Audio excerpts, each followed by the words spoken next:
palavra se fez carne, entre nós ela acampou.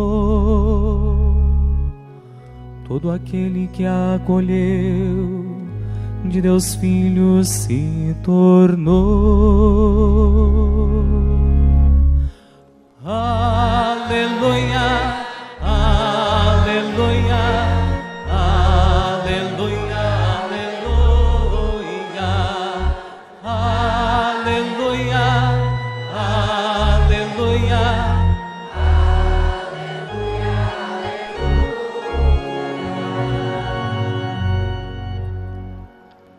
O Senhor esteja convosco. Ele está no meio de nós. Proclamação do Evangelho de Jesus Cristo segundo João.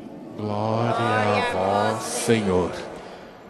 Naquele tempo, João viu Jesus aproximar-se dele e disse: Eis o Cordeiro de Deus, que tira o pecado do mundo. Dele é que eu disse: depois de mim, vem um homem que passou à minha frente, porque existia antes de mim. Também eu não o conhecia, mas se eu vim batizar com água, foi para que ele fosse manifestado a Israel. E João deu testemunho dizendo: Eu vi o Espírito descer como a pomba do céu e permanecer sobre ele. Também eu não o conhecia, mas aquele que me enviou a batizar com água me disse: aquele sobre quem vires o Espírito descer e permanecer, este é quem batiza com o Espírito Santo. Eu vi e dou testemunho: este é o Filho de Deus. Palavra da salvação. Glória a vós, Senhor.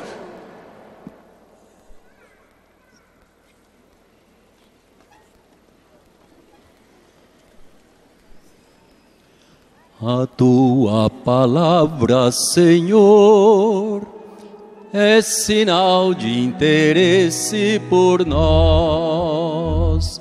A tua palavra, Senhor, é sinal de interesse por nós.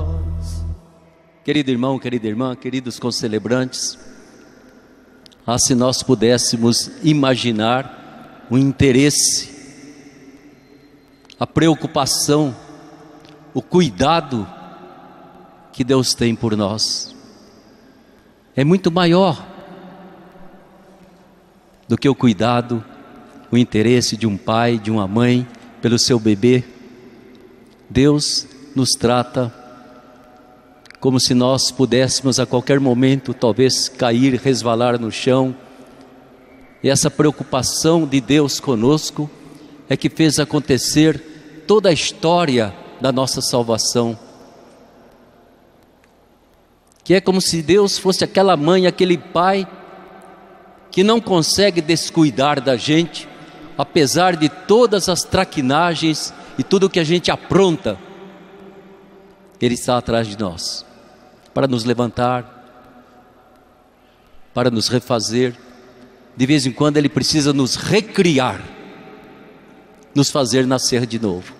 E a palavra de Deus, minha gente, vai sempre nos ensinando esse caminho bonito que Jesus trilhou e que oferece para nós o caminho da verdade, o caminho da vida, o caminho que nos leva à vida eterna. O profeta Isaías, muito antes de Jesus nascer, ele já desenhava no horizonte, muito longe, quem seria esse enviado de Deus, esse Messias, esse Cristo. Todo mundo pensava, vai ser alguém poderoso. E Isaías diz, não, ele vai ser um servo de Deus, e ele vai ser um servidor do povo, e a missão dele vai ser reunir essas tribos humanas dispersas.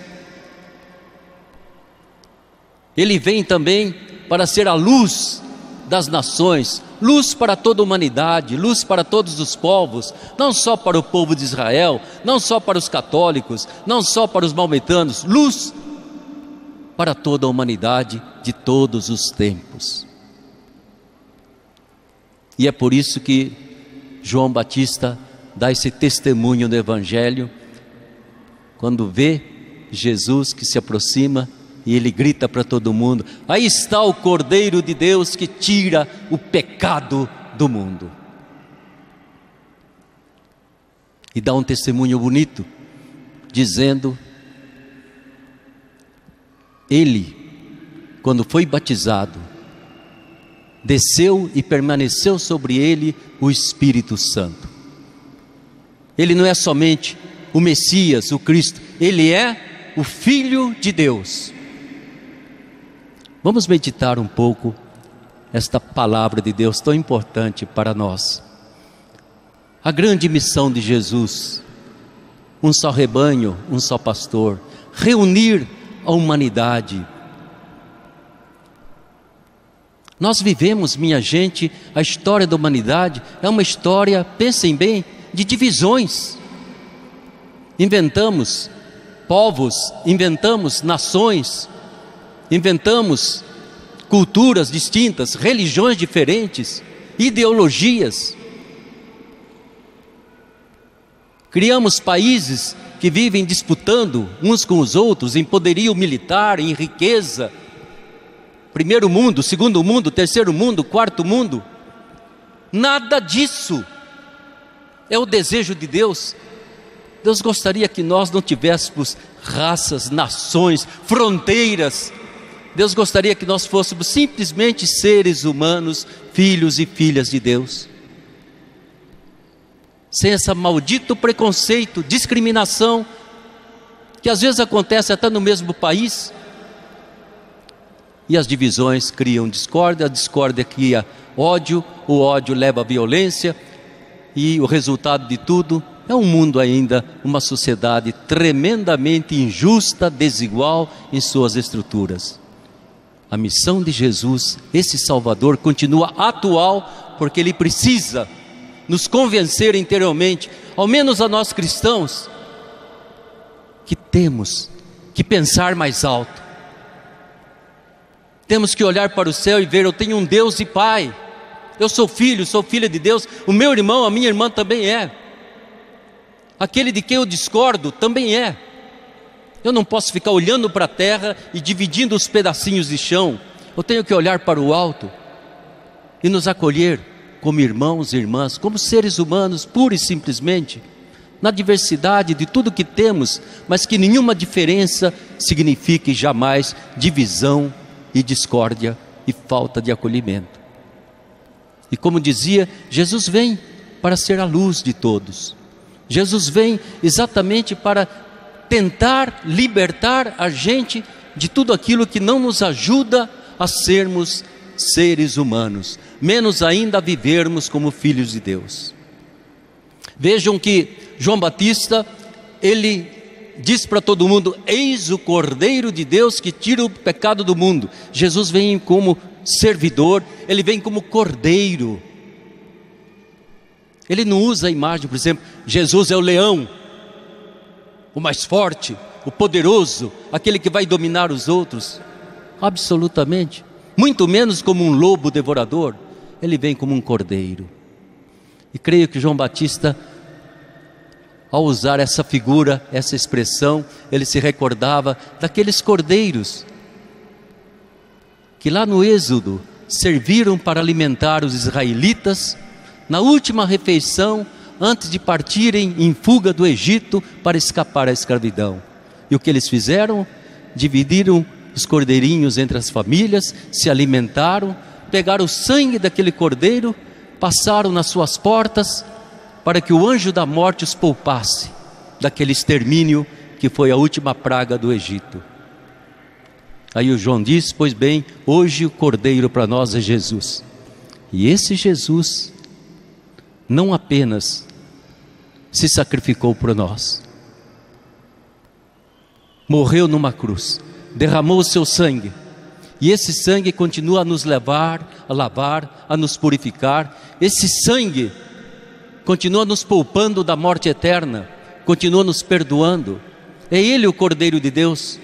E esse sacrifício foi tão importante, minha gente, para nós, que Jesus transformou aquele sacrifício na cruz do Cordeiro imolado nessa liturgia, nesse rito. Essa última ceia que nós repetimos constantemente. Aí está o meu sangue derramado para a remissão dos seus pecados. Aí está este pão feito alimento, o meu corpo. Tome, coma, para que você tenha força de ser bom cristão, de ser um ser humano completo, de ajudar esse mundo a caminhar para uma humanização, para uma justiça, para uma igualdade, para um respeito profundo, e principalmente mudar na nossa cabeça totalmente aquilo que muitas vezes ainda nós gostamos de fantasiar. Deus Todo-Poderoso, que muitas vezes serve para nós de pretexto para a gente também dominar as pessoas em nome de Deus. Deus não é nada disso. Deus é aquela criancinha no presépio. Deus é esse cordeiro que se sacrifica por nós. Deus é amor e não poder. E tudo o que Ele pede de nós é esse compromisso profundo. Ame a Deus, ame o seu próximo, respeite cada ser humano. Tenha essa capacidade imensa do próprio Jesus de acolher a todos e a cada um. E se havia alguma preferência no coração do Cristo, era a preferência pelo mais fraco, pelo mais pequenino, pelo mais pobre, pelo mais pecador,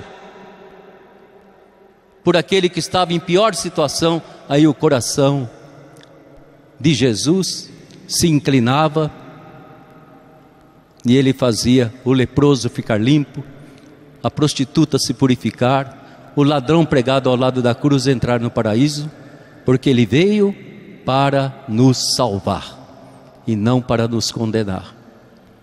Estamos começando o ano, que Nossa Senhora nos ajude então a conhecer melhor esse Jesus, mas principalmente a deixar que o Evangelho dele penetre na nossa mentalidade, e que a gente tenha cuidado, porque a mentalidade do mundo, a mentalidade de tudo que a gente ouve o tempo todo, dessas redes sociais, é uma mentalidade de intolerância, de discórdia, de condenação um do outro. Não é esse o caminho de Jesus, o servo de Deus e aquele que deu a vida por nós.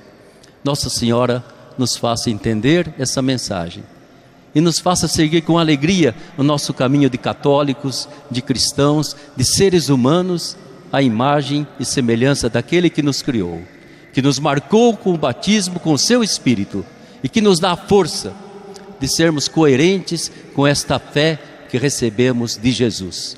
Louvado seja nosso Senhor Jesus Cristo. Para sempre seja louvado.